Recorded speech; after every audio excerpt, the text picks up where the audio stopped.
Hello again. My name, as I said before, is Laura Cifuentes, and we're going to be working today on the second session of the method My World in Words, which is there to teach English to children in a 3 to 6 class and also in a 6 to 9, but with some modifications. In the previous session, we talked about the theory parts, which again you can read in Guide 1 and 2. Today, we're going to start with the practical part. How do you really do this? How do you set up your class? How do you prepare it? How do you plan it? And how do you go into the different parts? So I'll go back into the fact that there are 14 themes. This is very important, and that you need to respect the order of these 14 themes. You cannot just do, oh, I feel like animals, and then, oh, let's go to the home, and then food, and then you lose a lot if you do that.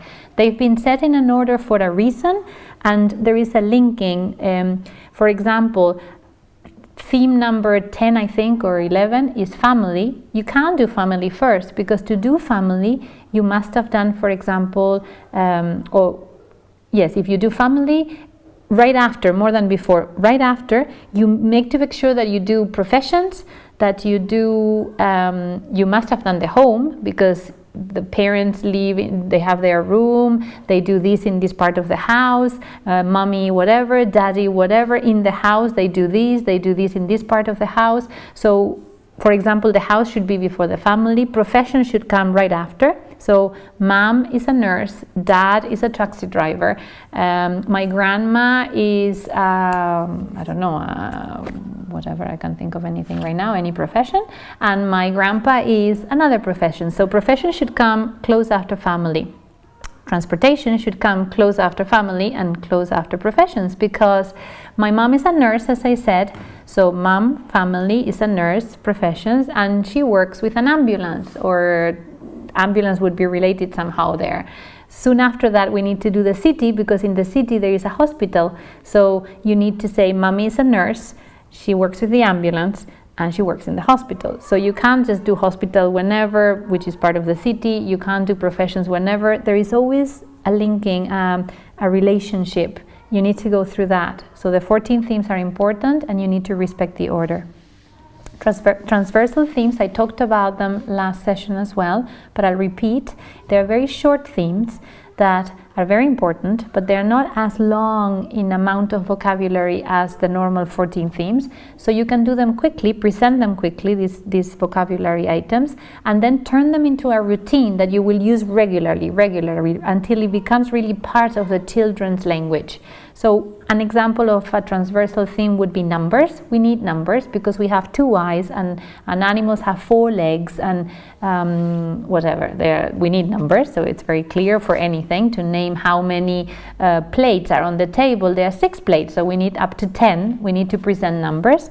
We need prepositions, because where are the plates? They're on the table. Where are you sitting? I'm sitting on a chair. Where is the fridge? Is behind the table, behind, next to. All these prepositions, we need to know them. So we present them, and then we turn them into a game, a routine. That could be, for example, placing a chair in the middle of the ellipse and asking a child, stand on the chair, go under the chair, walk around the chair, stand in front of the chair, stand behind the chair, and they love it. So you keep calling different children, and they position themselves where you are saying that they should after they have learned the different prepositions. So these are transversal themes that turn into routines that we will use many times. How to structure a class? That's important as well. So a class cannot last more than 30-35 minutes maximum. More than that is too much. They can't sit there for so long. And you cannot do any activity for longer than 5 minutes, as I said, 10, maybe 15 on a special occasion, but 5-10 is the right number.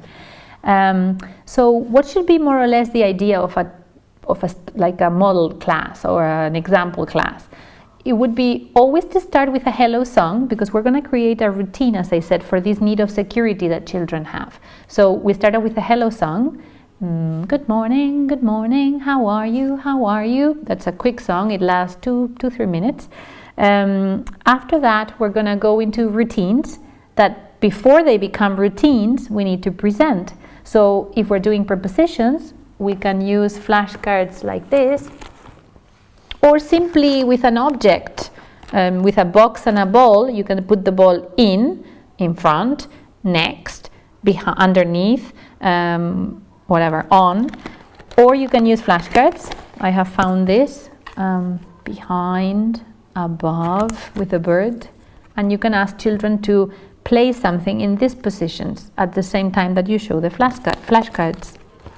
So before they become a routine, you need to present them. Once they've been presented, they turn into a routine, a game, something short of 5 minutes that you do every day. So we start with the hello song, a routine, and then finally we go into the big topic, the main topic, the reason for this class. Imagine that we're working with food. That's what I've chosen for today. So we're working with food. These are my flashcards. I've made them myself. You don't need to like them. You don't need to keep them. You can buy a set. You can make a set. You can find it with real pictures in internet. But I've given them to you if you want to use them. I use them, and the children always understand what it is in them. So they should be clear enough. So what do we do with this main theme? Always introduce some new vocabulary. 8 cards is a very maximum per day. You cannot do more than 8. So 8 would be something like this. Of course, you would never have all of these things around. There would just be it would just be my cards and nothing else. And what I'm going to do is first period lesson. This is milk. Can you repeat? This is milk. This is a pear. Can you repeat? So I will do like this. You repeat. This is a pear. This is a lemon. Can you repeat? This is a lemon, and so on. This is the first period of the third period lesson.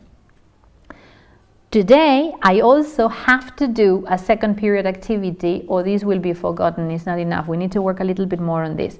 So then I can use things like the swatter. Sorry, this is not a swatter. The pointer. This is a pointer. So to point, I will call Maria. Would you like to come take the pointer and point to butter? Because I've just named these things twice maybe, and it's not enough to remember. Maria probably will not remember. I can help her. Butter.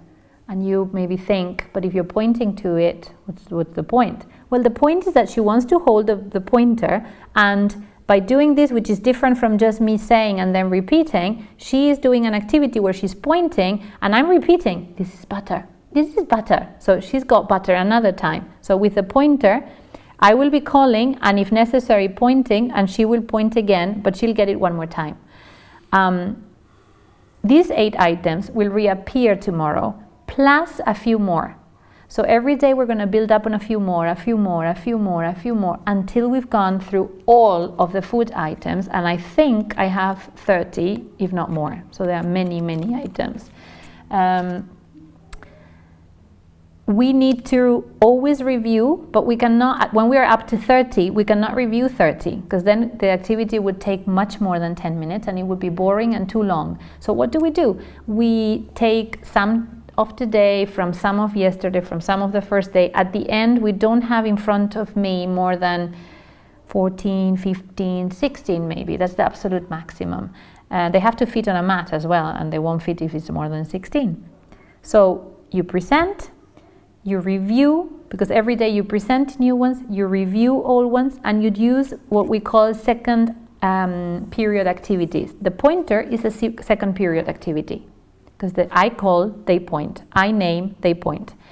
They never fail. I never correct. I never say no. If I say, can you point to the butter? And they point like this, I say, right, you're pointing to the peas. And then I'll call somebody else and I'll say, can you point to the butter? And the person will point to the butter. And so we will get the butter eventually, but nobody feels like they made a mistake or something was wrong.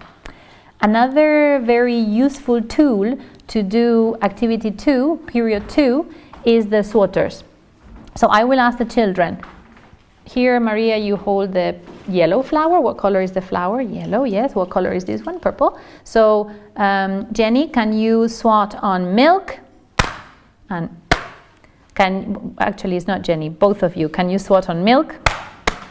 And I always call a child who doesn't know much with a child that remembers a lot, so that this one will do it first probably, and then this one will just follow. And again, you think, well, is she learning something? Yes, she is, because I'm saying milk, she's showing milk, this is milk, and so she's swatting on milk, she's getting milk again, is reinforced. So swatters are very useful for second period activities. We also have counters. Counters are just anything that helps to show, to point, to mark something. So can you place, Mark, a counter on the cucumber? And Mark will come and put the counter on the cucumber. And Jenny, can you put the counter on peas? And Jenny will place the counter on peas, and so on. What you do depends a lot on the child that you have in front of you. If you know the child knows, you let them do. If you think the child doesn't know, looks lost, is looking like, where am I going to put the counter? You can help, and they don't care. If it's me helping, they don't care. They don't usually like another child to help them. So these are 2 examples of tools for second period. Another way of doing second period and reviewing colors at the same time is to say, can you tell me, well, first of all, I tell them, we're going to play a memory game. Usually I only use 4 or 5 items, otherwise it's too difficult. Can you place pink on milk? Can you place pink on purple? I asked different children on, what did I say? Can you place purple on peas? Okay, sorry for that. Can you place blue on cucumber? Can you place yellow on butter? And can you place white on pear? And then I say, oof, let's see if we remember. John, do you remember where is butter? Is it under blue, under purple, under white, under pink? Where is butter? It's under yellow. Hey, butter is under yellow.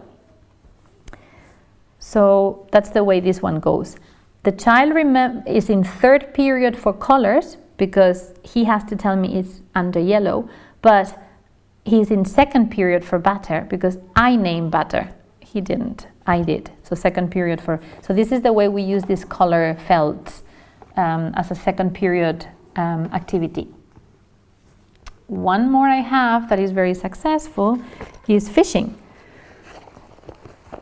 You only need to get a fishing rod that you can make, or you can buy one, and then you need just paper clips. So what you do is you place the paper clips on the flashcards. You can do it before the class or in front of the children while you review. Do you remember what this is? It's a pear. Do you remember what this is?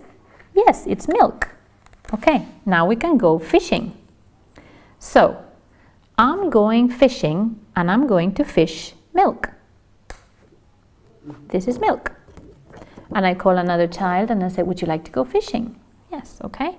So, I'm going fishing and I'm going to fish a pear. And the child says, I'm going to fish a pear. And if I know they know, I let them do it.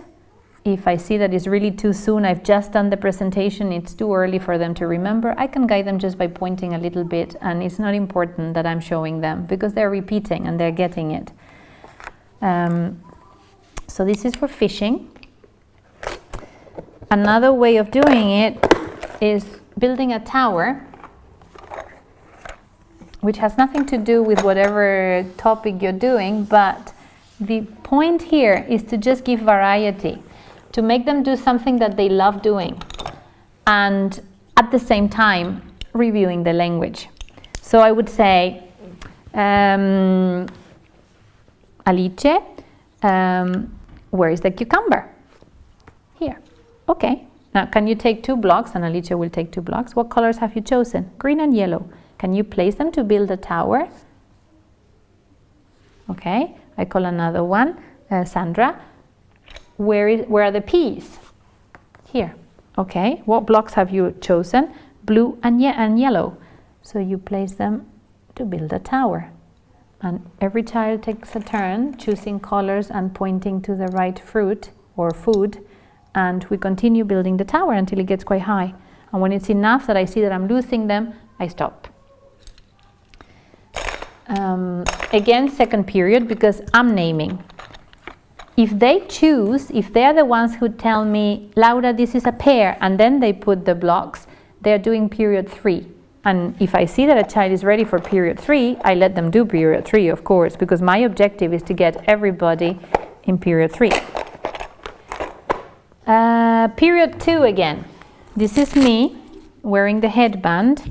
If you don't have a headband, you can just get some sturdy ribbon with Velcro to close it around your head, and then here you just use a paper clip or a peg, a thin peg. You have to see something that doesn't hurt your forehead. You need to work on that, but it's possible to be made by hand, I mean homemade. So I will ask a child, can you place a flashcard in my headband? So I close my eyes, and somebody comes, somebody who probably cannot do much, a 3-year-old who wants to do something but doesn't know what to do. So I let them put this here because they don't need to know anything to do that. And then I call I start telling the children, okay, is this a fruit? And the children will say, yes it is, or no it isn't. Is this something that you can drink? And they will say yes or no. And guided by their answers, eventually I should come to guess what is it that I have here.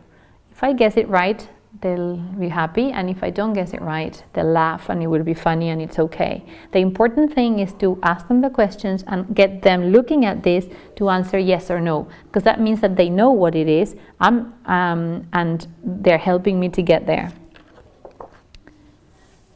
So that's for the headband.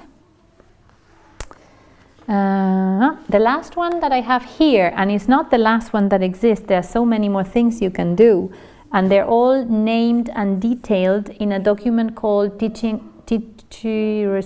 Resources, that's it, that you will have.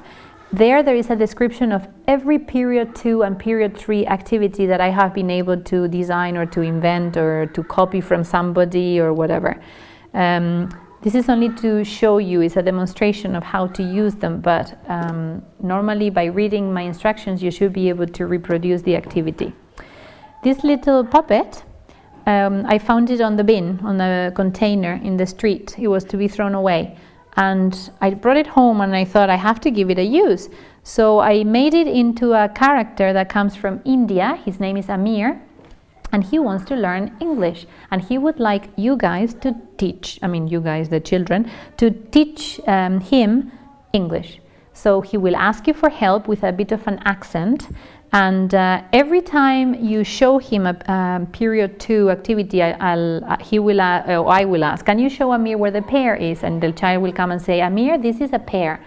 Amir will thank the child with a bit of music because he's playing an instrument that I don't know the name of.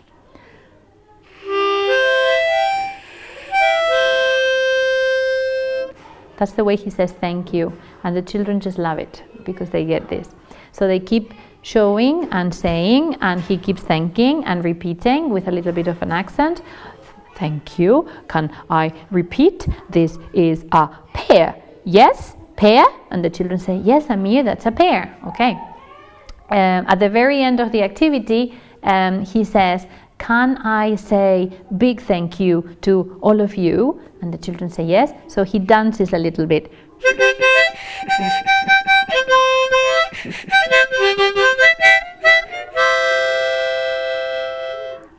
And the children love this. So he's very popular. I try to bring him out very little, more when we are in the 3rd period. That is on like week number 5 or 6 or 7. So he comes 5 times a year, not all the time. These activities like the tower, fishing, the colors, the counters, the swatters and the pointer, those I use all the time.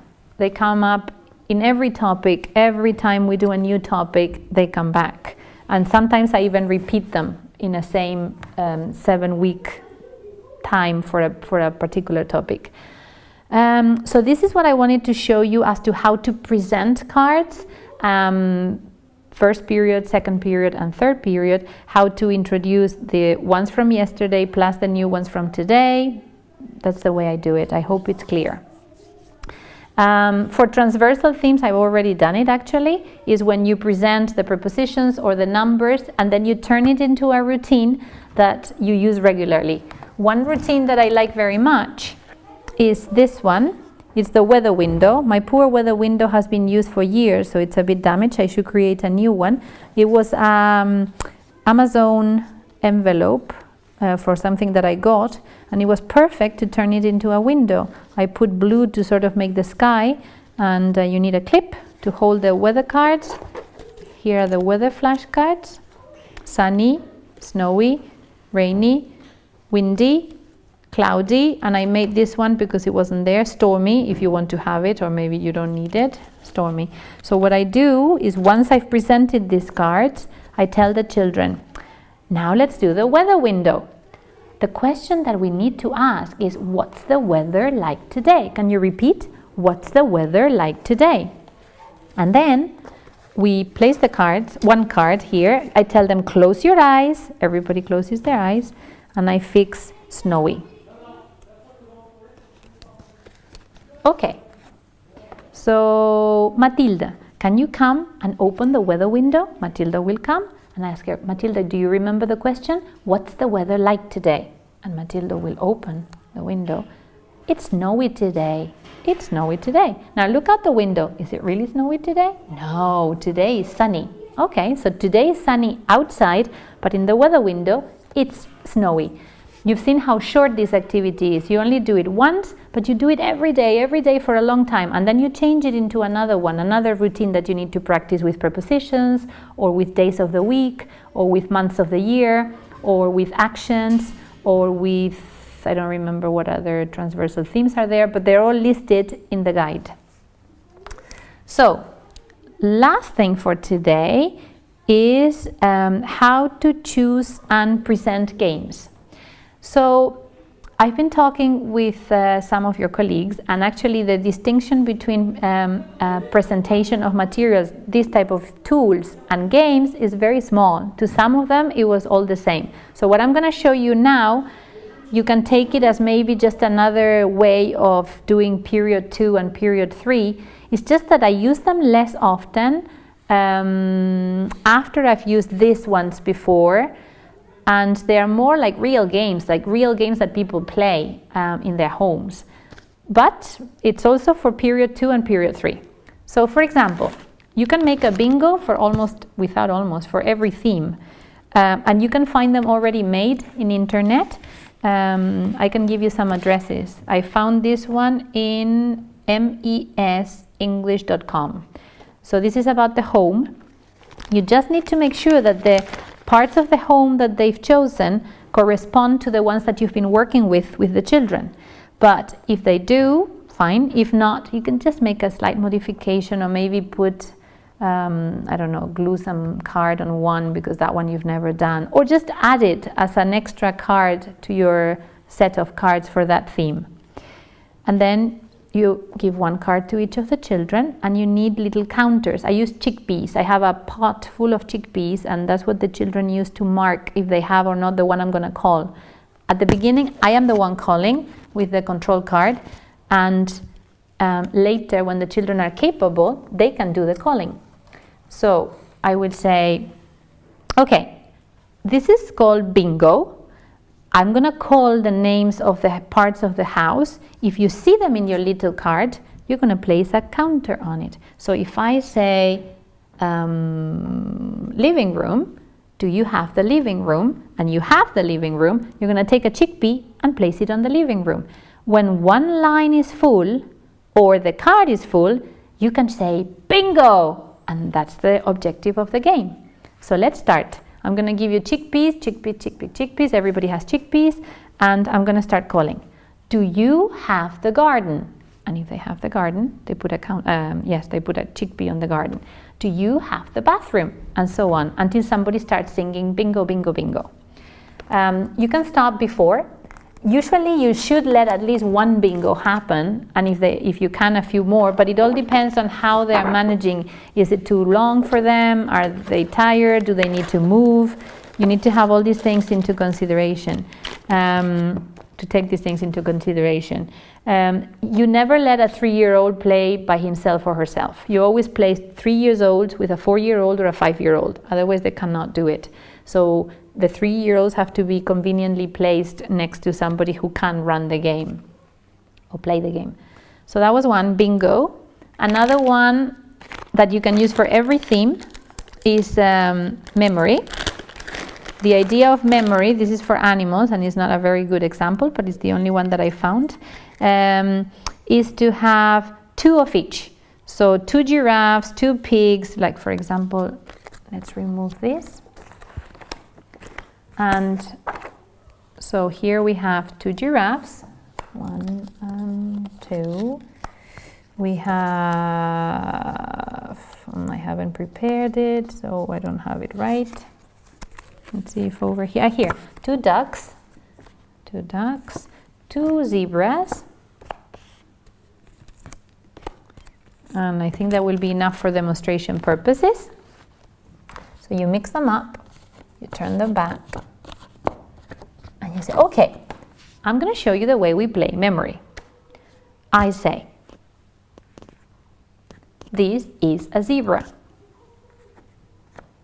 This is a duck. It is not a match. And I turn them back over. Another person plays. This is a giraffe. This is a duck. It is not a match. This is a duck. This is a duck. I've got a match. You have to choose your sentence. It can be I've got a match. This is a match. Whatever you choose is right, but always the same. So if I say this is a match, I play again, because when you get a match, you play again. So you play again. This is a giraffe, this is a giraffe, this is a match, and you've got it again. So that's the way we play. Memory. I also have dominoes, and again there is a website that gives you dominoes for every single theme of those 14. So you can print them and laminate them and cut them out, and you have dominoes. If you have many kids in your circle or ellipse, it will be hard. But if you have 14 and the 3-year-olds play with another, it will be okay. So dominoes is the same. You have to verbalize everything. You don't play it like normal dominoes. You have to verbalize, because otherwise it's not useful for us. I have a giraffe and a cow. Now it's your turn. Do you have a giraffe or a cow? Oh, you do. You have a giraffe. Okay. So now we have a cow and a chicken. Do you have a cow or a chicken? And so on. So again, they're reinforcing that do you have? Yes, I do. No, I don't. Or I have this. I don't have that. You choose what you want to say, but you always repeat the same language. So that's another type of game. And then there are games that are only used for one theme, for one topic. Like for example, hanging the laundry. You can only do it for clothes. So you prepare 2 chairs with a line. You have a bucket full of clothes. If you have little children clothes, cute clothes like shorts, trousers, everything, but from a 2-year-old or a 1-year-old, it would be perfect. And then you have another bucket or basket or whatever with pegs, color pegs. And you will ask a child, second period, can you find in the bucket a pair of trousers? Can you hang it with a red peg and a green peg? So they take the pair of trousers, green peg, red peg, and they just hang it on the line. So there is motricity, there is moving, there is touching something, they all died to do it. If I see that they're getting all impatient or whatever, I can always say, I'm gonna look for somebody who is sitting just like me, very prepared. Oh, you are very prepared. You want to do it? So all the children will suddenly sit like this so that I can call them to do the activity. It's the idea of how important games or activities are, but that you need to verbalize everything. And remember that we always plan, I haven't told you this, I think, we plan backwards. We first set the linguistic objective. These are the structures I want the children to learn. For example, do you have? Do you like? Yes, I do. No, I don't. At the end of this theme, I want the children to be able to use these structures. So they have to appear in my activities. If they don't, at the end of the theme, they won't be able to understand that or to produce that. If I want them to be able to produce that, I need to use many activities that repeat and repeat the dominoes, the memory, do you have, the bingo, all of these things. And the child eventually will have the do you have, yes I do, no I don't. I hope it's been clear, I hope it's been helpful, and remember that everything I've said today, it's totally and in detail explained with examples and everything in guide number 3 that you can find in the Google Drive address that you will eventually get.